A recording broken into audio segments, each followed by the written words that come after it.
Día 7 de marzo, Santas Felicidad y Perpetua, mártires del año 203. Estas dos santas murieron martirizadas en Cartago, en África, el día 7 de marzo.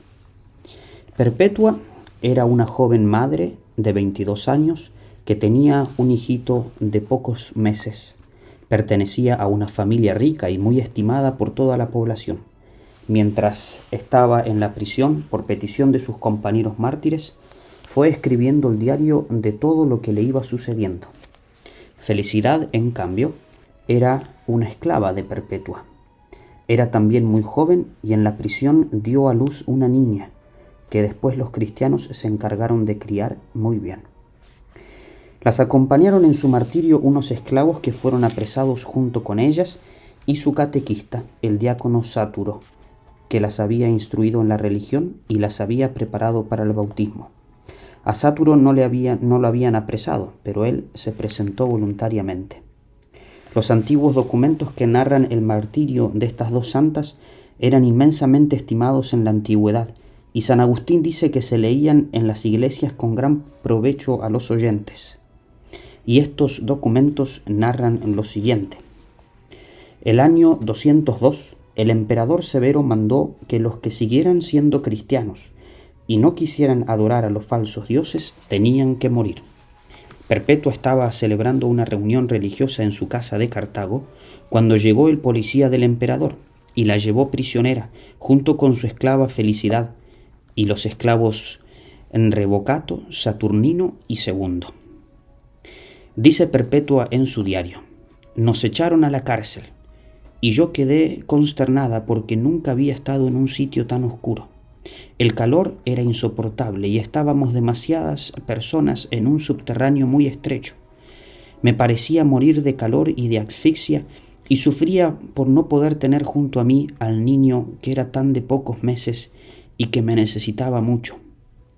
Yo lo que más le pedí a Dios era que nos concediera el gran valor para ser capaces de sufrir y luchar por nuestra santa religión. Afortunadamente, al día siguiente llegaron 2 diáconos católicos y dieron dinero a los carceleros para que pasaran a los presos a otra habitación menos sofocante y fueron llevados a una sala donde por lo menos entraba la luz del sol y no quedaron tan apretujados e incómodos, y permitieron que le llevaran al niño de Perpetua, el cual se estaba sofocando de pena y acabamiento.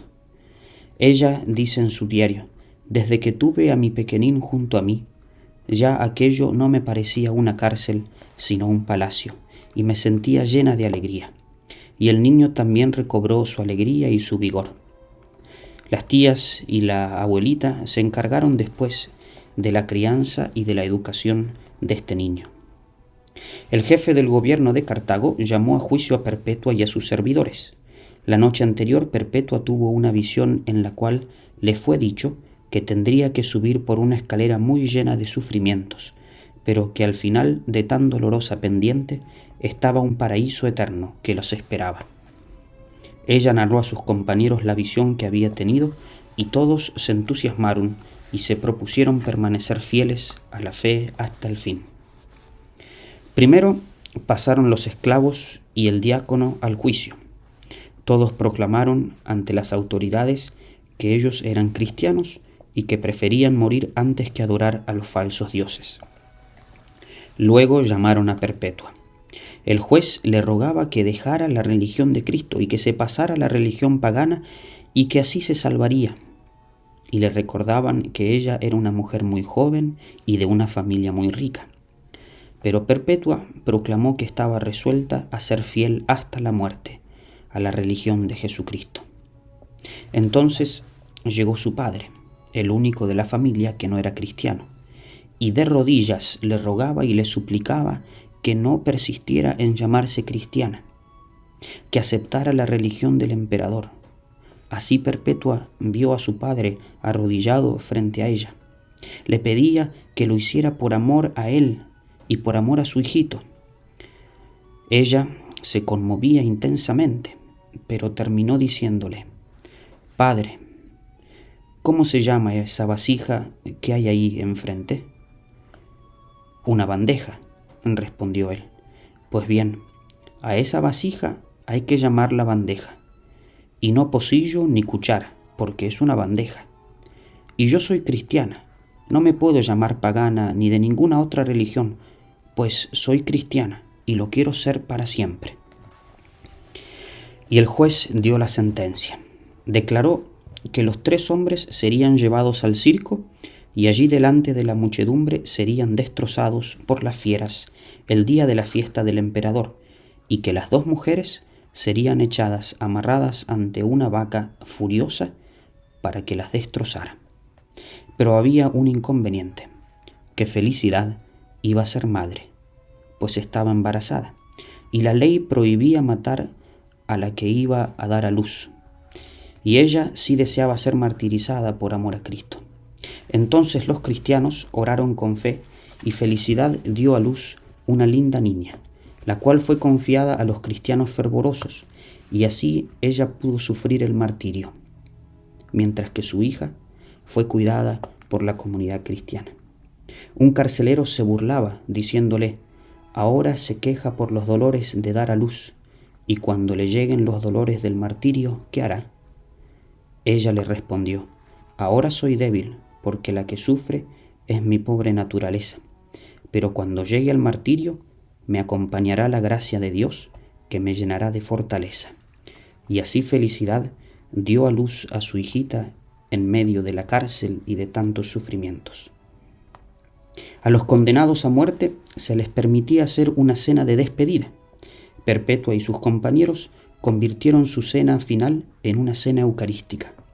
2 santos diáconos les llevaron la comunión, y después de orar y de animarse unos a otros, se abrazaron y se despidieron con el beso de la paz. Todos estaban igual de animosos, alegremente dispuestos a entregar la vida por proclamar su fe en Jesucristo. A los esclavos los echaron a las fieras que los destrozaron, y ellos derramaron así valientemente su sangre por nuestra santa religión. Antes de llevarlos a la plaza, los soldados querían que los hombres entraran vestidos de sacerdotes de los falsos dioses, y que las mujeres vestidas de sacerdotisas de las diosas de los paganos. Pero Perpetua se opuso fuertemente, y ninguno quiso colocarse el vestido de las falsas religiones.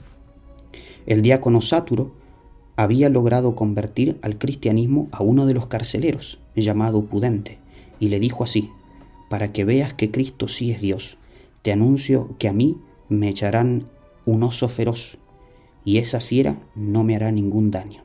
Y así sucedió. Lo amarraron, lo acercaron a la jaula de un oso muy agresivo. El feroz animal no le quiso hacer ningún daño, y en cambio sí le dio un tremendo mordisco al domador que trataba de hacer que se lanzara contra el santo diácono. Entonces soltaron a un leopardo, y éste, de una dentellada, destrozó al pobre Sáturo. Cuando el diácono estaba moribundo, untó con su sangre un anillo y lo colocó en el dedo de Pudente, su carcelero, y éste aceptó definitivamente volverse cristiano. A Perpetua y Felicidad las envolvieron dentro de una malla y las colocaron en la mitad de la plaza, y les soltaron una vaca bravísima, la cual las golpeó repetidamente sin misericordia. Perpetua únicamente se preocupaba por irse arreglando los vestidos de manera que no diera escándalo a nadie por aparecer poco cubierta, y se arreglaba también los cabellos para no aparecer despeinada como una llorona pagana, sino con dignidad de su fe cristiana. La gente, emocionada al ver la valentía de estas 2 jóvenes madres, pidió que las sacaran por la puerta por donde llevaban a los gladiadores victoriosos. Perpetua, como volviendo de un éxtasis, preguntó: ¿y dónde está esa tal vaca que nos iba a golpear? Pero luego ese pueblo cruel pidió que las volvieran a traer y que les cortaran la cabeza allí delante de todos. Al saber esta noticia, las 2 jóvenes valientemente se abrazaron emocionadas y volvieron a la plaza. A Felicidad le cortaron la cabeza de un machetazo, pero el verdugo que tenía que matar a Perpetua estaba muy nervioso y equivocó el golpe. Ella dio un grito de dolor, pero extendió bien su cabeza sobre el cepo y le indicó al verdugo con la mano el sitio preciso de su cuello donde debía darle el machetazo. Así, esta joven valerosa hasta el último momento demostró que si moría mártir era por su propia voluntad y con toda generosidad. Estas dos mujeres, la una rica e instruida y la otra humilde y sencilla sirvienta, jóvenes esposas y madres, que en la flor de la vida prefirieron renunciar al goce de un hogar con tal de permanecer fieles a la religión de Jesucristo, ¿qué nos enseñarán a nosotros? Ellas sacrificaron un medio siglo que les podía quedar de vida en esta tierra y llevan más ahora de 16 siglos gozando en el paraíso eterno. ¿Qué renuncias nos cuesta nuestra religión? ¿En verdad seguir a Cristo nos cuesta alguna renuncia? Cristo sabe pagar muy bien lo que hacemos y a lo que renunciamos por Él.